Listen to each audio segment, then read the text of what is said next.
Peace, everybody. It's Mom Tahana with Beyond Clouds. I am here.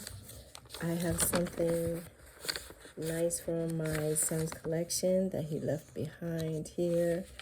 And it's 3 pages. And the title of it is just an article.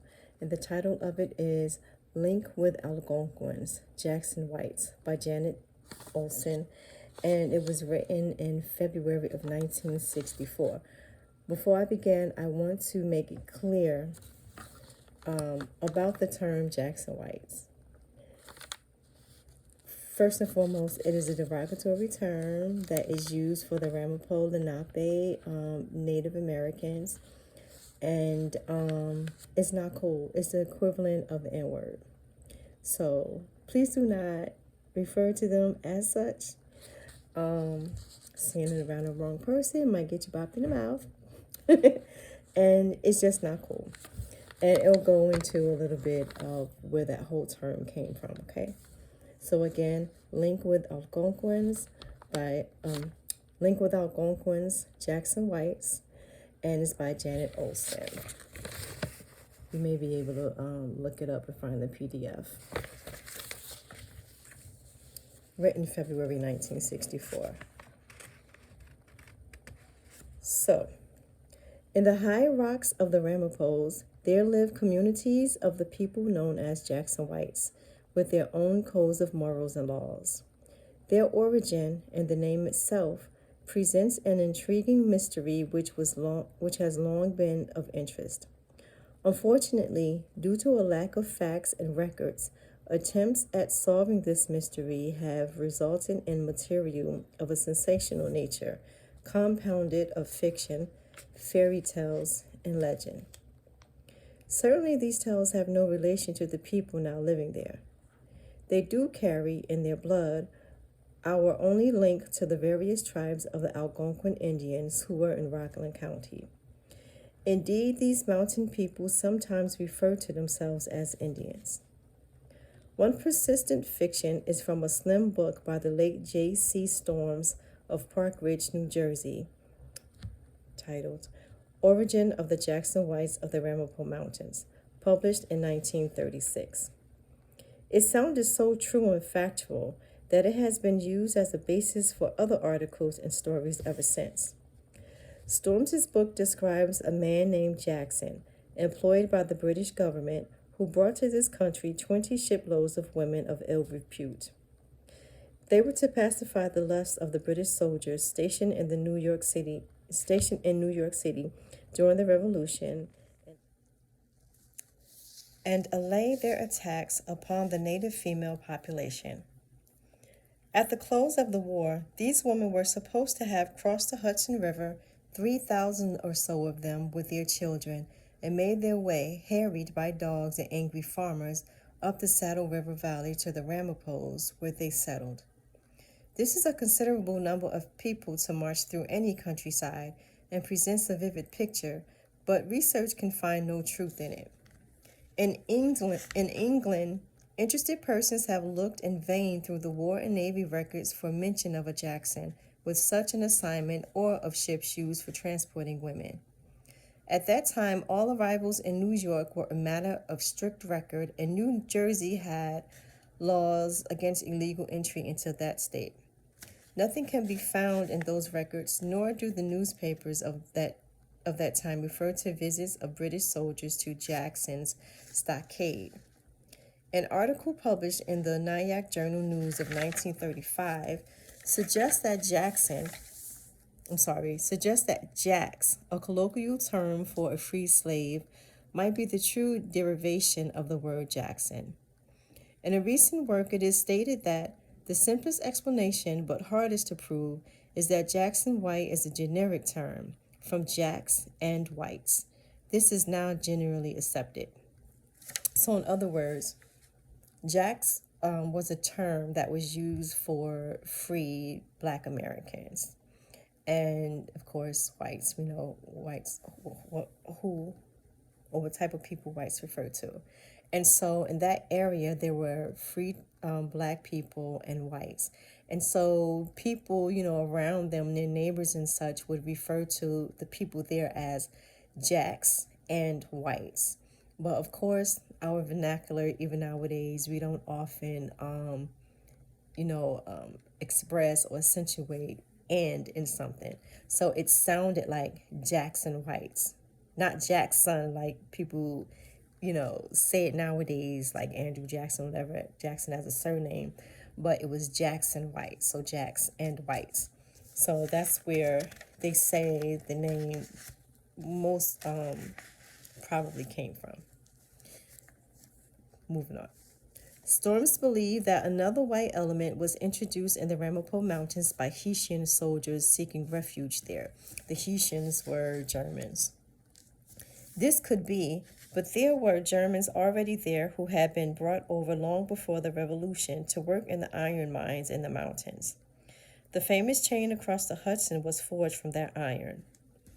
Then, too, there were the early Dutch settlers, and it is noted that one, David Peterson de Vries, is V for Van, R-I-E-S for Sam, in 1686, was the first to purchase land in the Ramapoughs.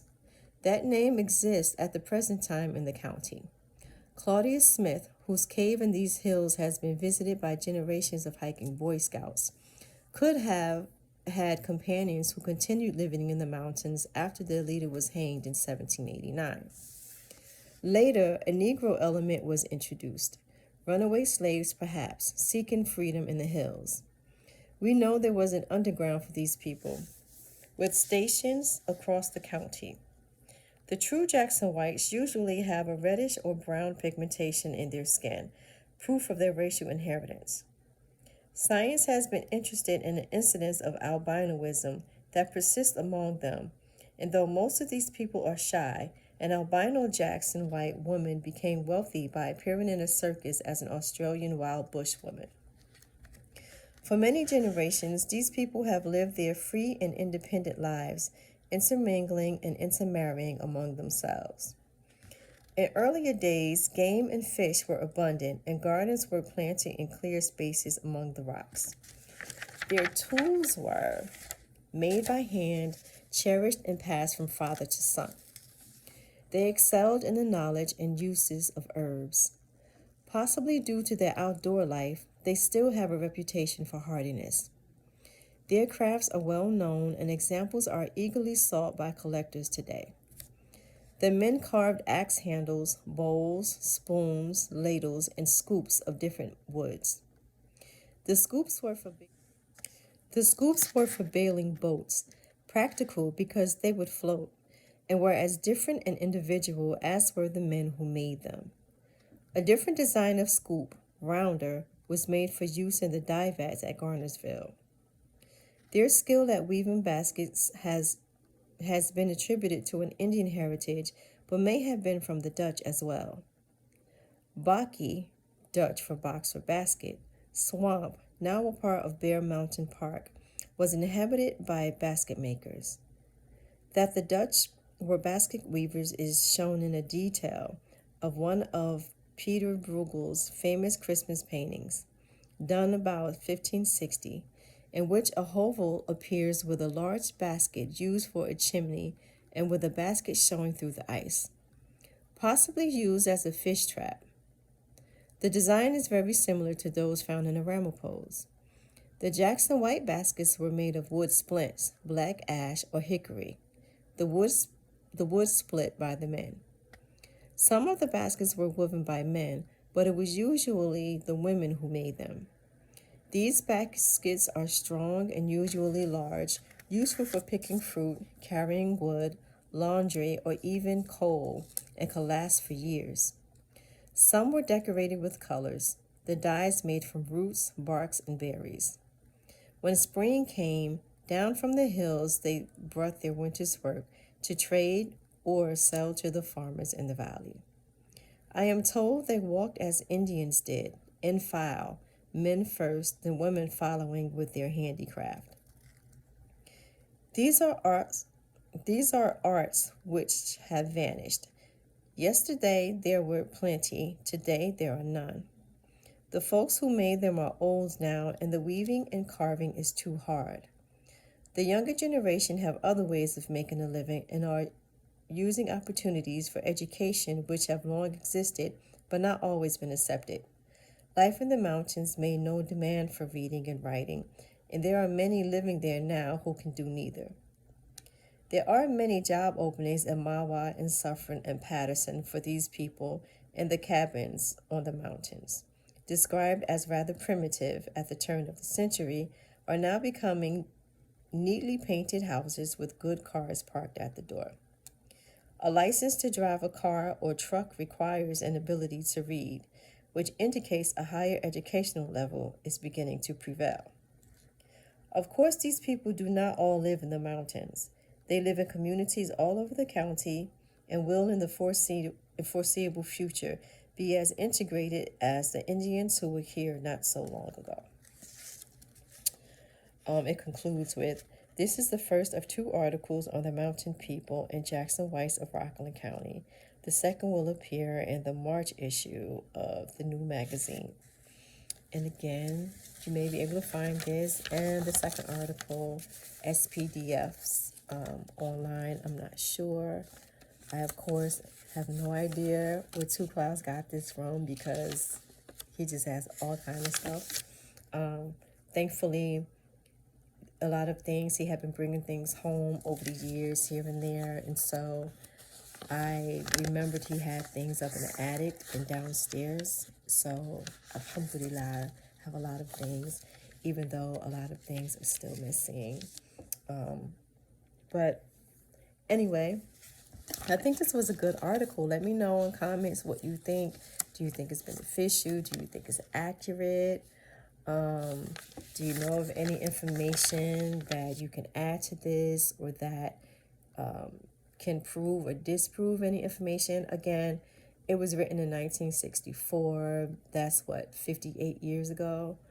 59 years ago next month. So lots of information has come to us since then, of course. And also let me know if you find do you think that she was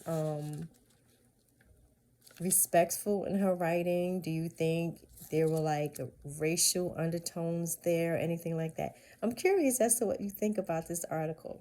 So let me know in the comments. Peace.